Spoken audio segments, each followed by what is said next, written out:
Welcome to Adding Fuel to the Hire, a podcast for hiring managers and job seekers across all types of dealerships. With over 20 years collective recruitment experience, Rowan, Tony and Phil draw upon their knowledge to help you navigate through the recruitment and job hunt process. For more information, head to our website, addingfueltothehire.com.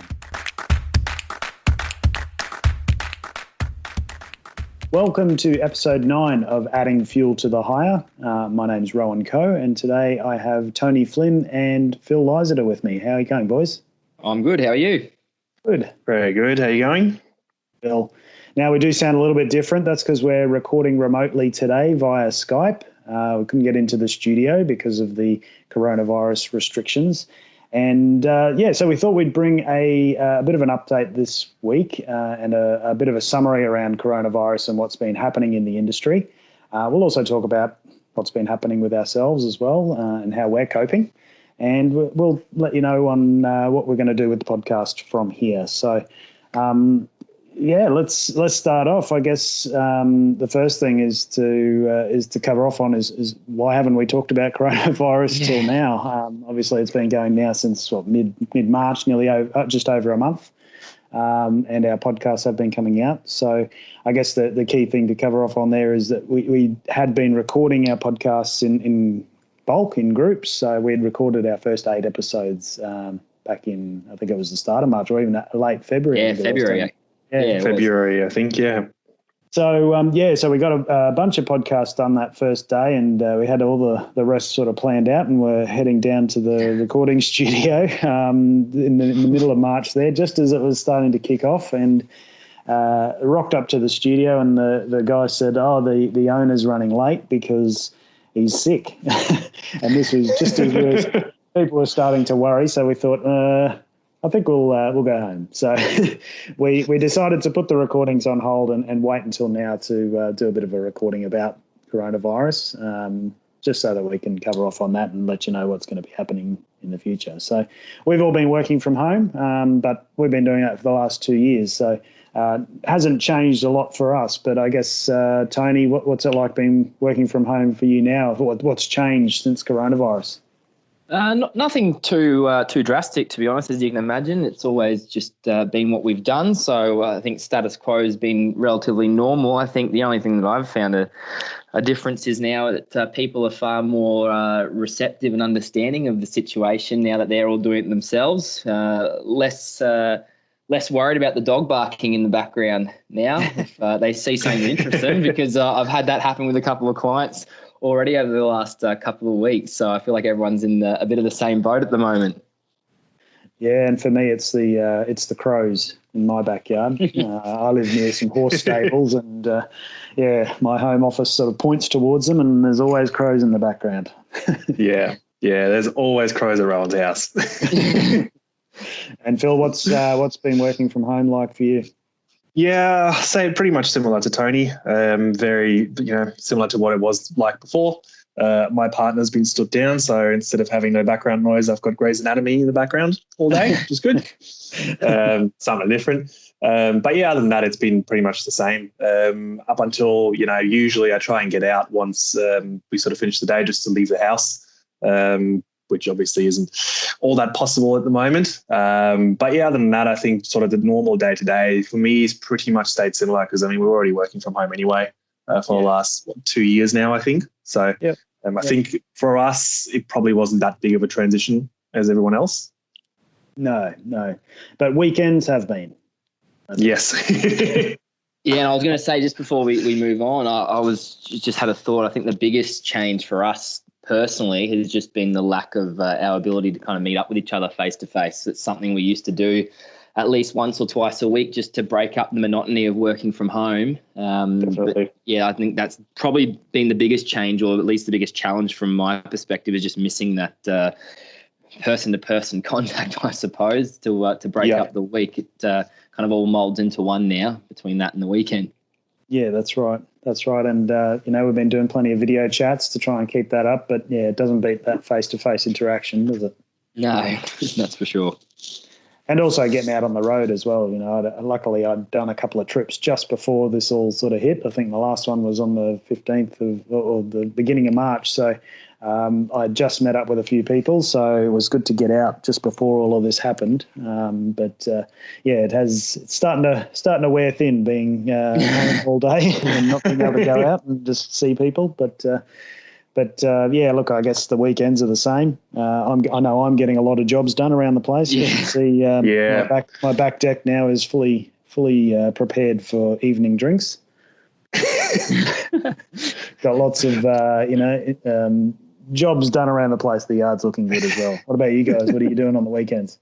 Well, I think that would, in hindsight, that was probably where I made my biggest error going into this. If you'll remember back to early February, I think it was, I probably spent about 3 to 4 weekends sanding down that table and revarnishing it, and did it with a bookshelf as well. And then only for the restrictions to kick in probably the week after I finished. So I got most of the tasks I needed to done before it even went into lockdown.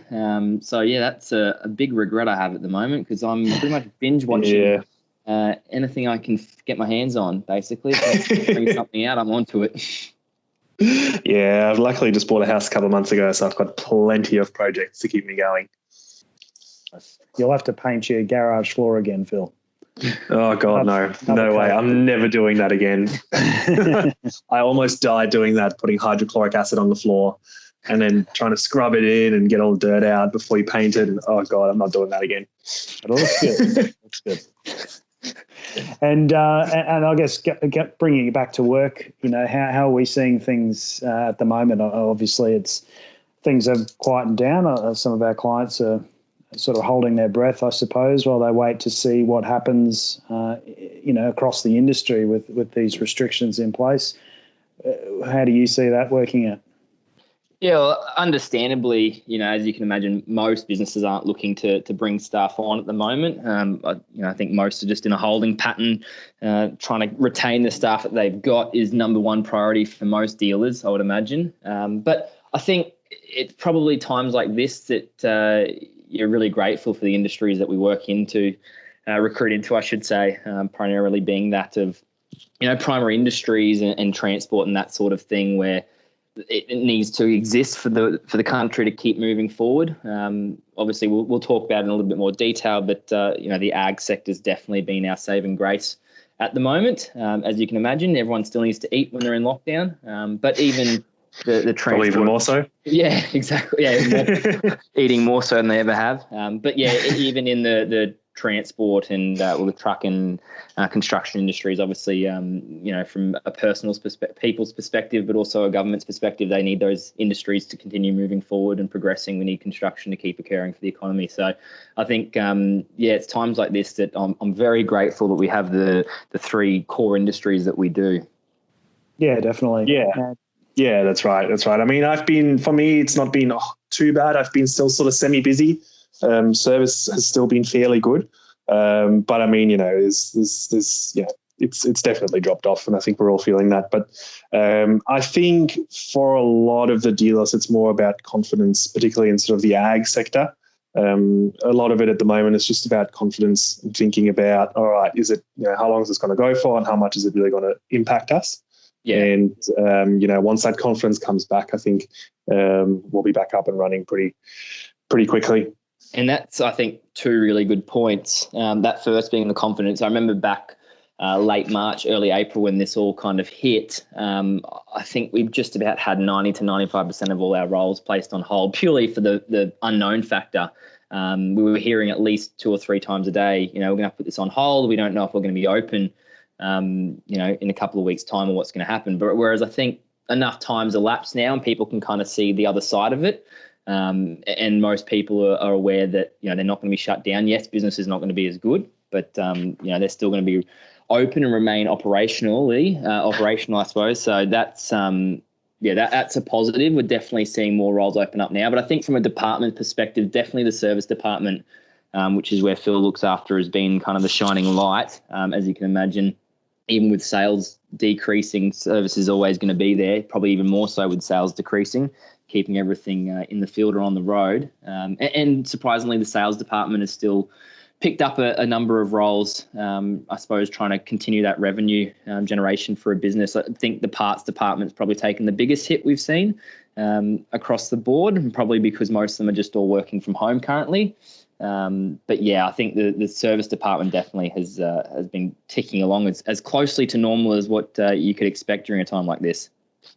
Yeah, and sales has definitely dropped off. It's probably one of the hardest hit departments as well. But there are key pockets of areas like in Victoria. Victoria ag sales are particularly strong at the moment. So I've got a number of clients in that area looking for salespeople. So it is still happening in certain pockets. But yeah, there's definitely been a drop off. And we've, I guess, as part of Team Recruit, we've taken that time to offer some services to our clients and candidates to help them through, making sure that their job marketing and systems are up to spec, so that they're ready for when this is all over and they can get back into it. So we want to make sure that we can provide that. So we've been doing that, and our other project, Dealership Jobs, we had hoped to launch that in April, but we didn't think it was probably the best time to be launching a job board during a pandemic. So we've taken the time to really fine tune some of the smaller things that we probably would have done after launch, and I think it's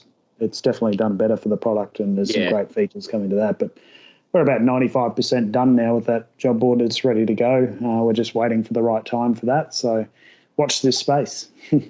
Yeah, that's it. And I think things are going to improve over the next couple of months. We're already seeing infection rates slowing. So hopefully this will mean that some of these restrictions will be rolled back a little bit, and business confidence will grow, and we'll be able to get back into it. How do you guys think the next couple of months are going to go? Yeah, well, I think you summarised it pretty well. I think we're all pretty aware now as a country to understand that this isn't going to go back to status quo normality within the next 6 months. It's going to be a bit of a slow burn. But if you just take what we've seen at Team Recruit over the last probably 10 days, I would say, definitely seems to be a bit of a boost in consumer confidence, at least through our client base. People realizing, as we kind of touched on before, that they're not going to be shut down. Things are still going to function relatively normally. And I think all indications from the government's been that, first step's going to be to try and get as many businesses back to full capacity as possible before we then look at, I suppose, how they define them, those kind of core places of socialization where, movie theaters and those kind of things will be the last kind of places to open up. But I think we could probably expect over the next 6 months that most businesses will go back to functioning normally, that at least in a B2B element where they can. I dare say that we'll see an increase in recruitment over that period as well. Yeah, that's right. I think over the next couple of months, we'll slowly see, just like we saw them coming in, we'll slowly see restrictions lifted. I think overnight, Queensland has now recorded no new infections, which is really good. So if it keeps going like that, I think, over the next couple of weeks to months, by June, July, I'd say we'd have to probably be looking at starting to lifting some of those restrictions. And I think we'll be looking at going back to whatever is normal now by the end of the year, hopefully. Yeah, this is going to be different. I wonder what it's going to look like. Who knows? Yeah.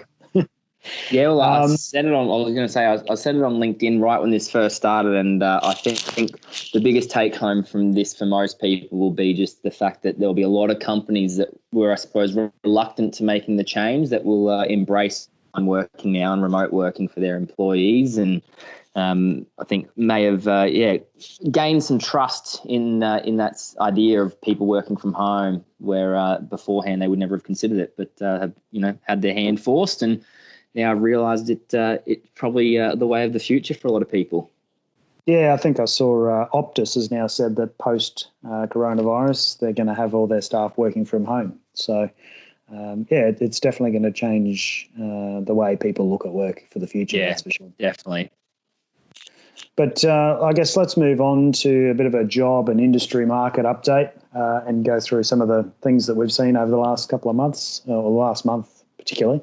So obviously on the job market has taken the biggest hit and it's quite significant. The SEEK has reported that job advertisements for new jobs fell 65% compared to the same time last year. And the, I guess, departments that most relate to our industries are trades and services and manufacturing, transport and logistics, both of which are down around that sort of 67, 65%. So there's definitely been a decline in new jobs advertised, and anecdotally from the number of clients that I've spoken to, it's not because they're closing or things like that. It's just that they're waiting to see what happens. So I think once some of that confidence comes back, I think we're going to start seeing some of that. And even in the last day or so, there's been a few more jobs advertised that I've seen recently. So I think it is sort of starting to claw back just a little bit. But I think, Tony, you had a look into car sales information there. Tell us about that. Yeah, well, I think the take home for the Australian market at the very least is that it's nowhere near as bad as what we've seen worldwide, largely because of the restrictions we've had implemented have been nowhere near as severe as other countries. So Australia as a whole in March fell 18% in car sales. Compare that to, say, New Zealand, which was at 37%, which, to be honest, is not too bad for a country that had a pretty strict lockdown when you compare that to, say, Italy or Spain, which is hovering around the 70 to 80%. France is around the 70% as well. So UK was well over 40%. So 37 for New Zealand is actually not too bad given their restrictions, and Australia down at 18 is great considering the circumstances. Yeah, that's right. And I think there's a few car companies that have actually defied the odds. I think Toyota actually was up in sales by 1.3% or something like that. Apparently that it was all, there was a lot of pre-corona contracts and that sort of thing. It was through construction companies and that sort of thing. But there's definitely still people selling. Yeah, definitely. And I think a lot of there's a couple of dealers or manufacturers moving to online sales now as well. I know Subaru's put that out there and a couple others. And this was something that I'd always thought may happen in the future, is that the retail car dealership as it sort of stands now may not be there in the future in the way that we see it now. And they might move to a bit more of a Tesla model where people buy cars online. What are your thoughts around that? Do you think that's going to be something that continues on, Phil? Yeah, potentially. I mean, look, buying a car online has been around for a while. You just mentioned Subaru. Subaru's actually been doing that for about 2 or 3 years here.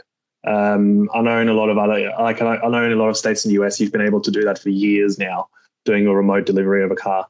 You can option your car, you can build it, whatever you want to do online. You can't test drive it though. You can't test drive it online. So I think that element of sales is still there.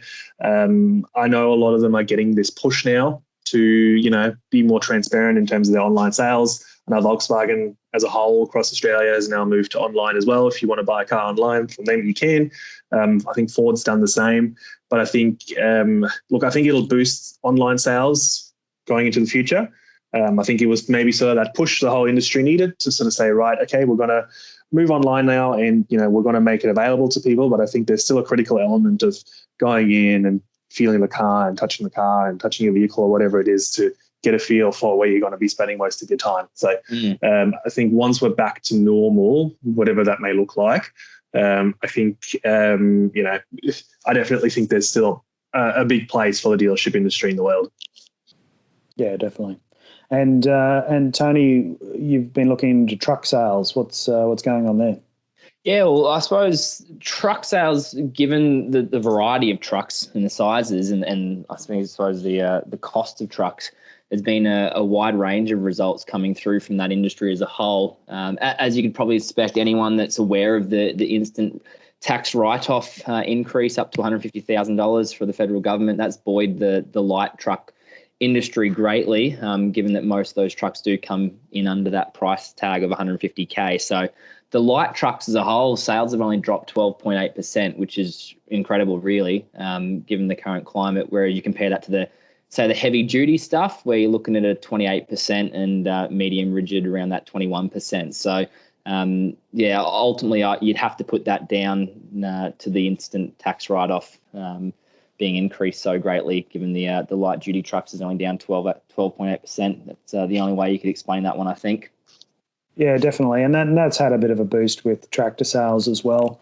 Overall sales by volume were up 5% in March, but down slightly in dollar value. And that's because of those lower horsepower tractors and lower cost. The tractors below 150,000 getting a lot of extra attention and selling a lot there. So there's also been some renewed optimism from the rain in those drought-affected areas. So and some areas, like I was saying before, Victoria up 32% in tractor sales in March compared to the same period last year. So there is there's some confidence there in ag, and as we said, that's been good for us, and we're happy that's hopefully going to continue. I've had it from a couple of clients now, where particularly in that, I suppose, southeast Queensland, northern New South Wales region, which has just been ravaged by drought for the last few years, and we've come off some really good rain probably over the last few months. So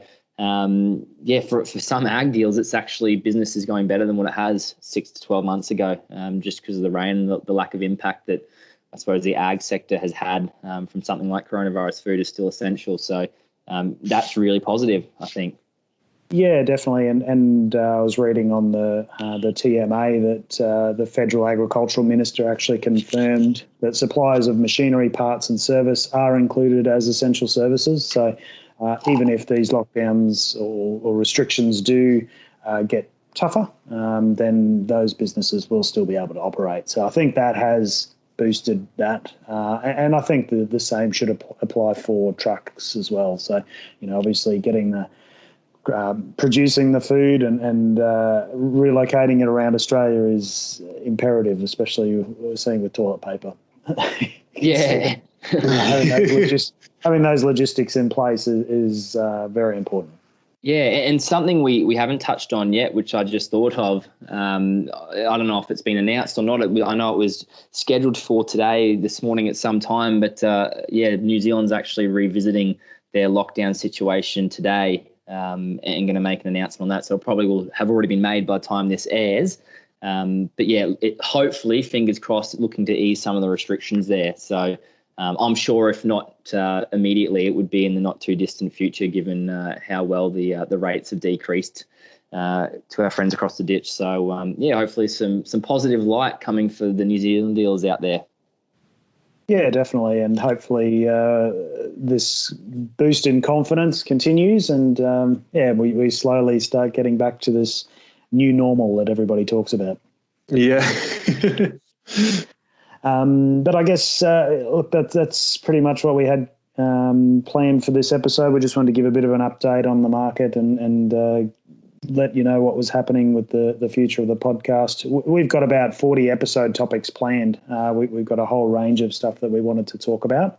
But the quality of recording and being able to create the videos that we've been putting out on social media as well is important to us. So we would like to wait until we can get back into the studio so that we continue to record some more. So that's our plan. Hopefully in a couple of weeks, we should be able to get back there and do some more. But in the meantime, we may look to do some interviews with some of our connections and put those out on the podcast feed as well. But in the meantime, have a look in our show notes. We're going to have a bunch of links in there for some of the articles that we've spoken about and where we've gotten a lot of this sales information. We're also running a number of free webinars, both for employers and candidates over the next month or so. So for candidates, the next one is actually tomorrow, because this will come out on Wednesday. So tomorrow, Thursday, the 23rd of April at 6 p.m, we've got a resume and cover letter tips webinar that Tony's running. So far, we've got about 60 people registered for that one, so no pressure, Tony. So we'll be covering off on a lot of the best tips that we've come across in our time and how we like to see resumes. And I think you'll be able to get a lot of good information out of that. On the 5th of May at 11 a.m, we've got Phil running a webinar around the interviewing processes for employers. So this will be about making sure that you're putting your best foot forward in those interviews and being able to definitely appraise those candidates as they go through the process. And then we'll be doing another candidate webinar on the 7th of May. That's for job interviews as well, but this is from the candidate side of things, obviously, so I'll be running that one. And then our final one will be on the 19th of May for employees about onboarding and staff retention. So if you're interested in any of those, have a look in the links on this podcast or head to our website at teamrecruit.com.au. You'll be able to see some further information there about those webinars. But we appreciate you listening and hope to bring you back our normal show soon. But for now, thank you very much. And I'll say goodbye, but I'll throw over to Tony and Phil to say goodbye as well. Yeah, well, I'll just want to add one thing quickly. If you are listening out there, anything else that we can help you with that Rowan hasn't outlined that isn't covered off in those webinars, whether it's if you want to see whether your salary is in line with the market, just things like that, definitely reach out, ask us how we can help. And we've got plenty of free time and looking to help as many people as we can. Yeah, that's right. I second to what Tony said there. Even if it's, just looking over your resume, we're happy to have a look at that. We've come up with a really good new program for us to go through those pretty quickly and give you some good feedback, so you get a nice document out of it as well. So anything we can help with, just shoot us an email, give us a call, whatever it is. I'm sure we'll be able to help out. And our email address is podcast@addingfueltothehire.com. So send an email through to there and we'll be able to put you in touch with anybody who can help, and we hope to talk to you again soon. So thanks for listening. Bye-bye. Thank you for listening to another episode of Adding Fuel to the Hire. If you have any questions or you'd like to hear us talk about a particular topic, why not send us an email at podcast@addingfueltothehire.com. If you like what we do and would like to support our podcast, please leave a review on your podcasting app of choice. For further information, please visit our website, addingfueltothehire.com.